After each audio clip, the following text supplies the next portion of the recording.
मुकुंद हमेशा ही अपने विचार के तट पर घंटों बैठा रहता।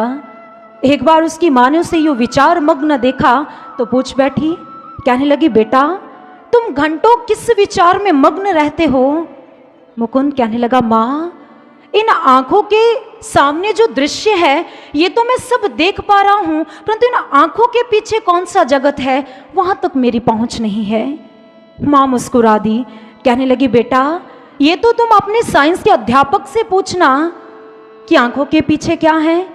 मुकुंद बोला, माँ मैं स्थूल नहीं, मैं तो सूक्ष्म जगत की बातें कर रहा हूं कि इन आंखों के पीछे इस घट में है क्या। परंतु मां मुकुंद की गहराई को माप नहीं सकी। परंतु मुकुंद अपनी इसी यात्रा में डग भरता रहा और एक बार उसकी भेंट समय के पूर्ण गुरु युक्तेश्वर महाराज जी से हुई, जिन्होंने अपनी महती अनुकंपा से उनको योग भाव ब्रह्म ज्ञान से दीक्षित कर दिया।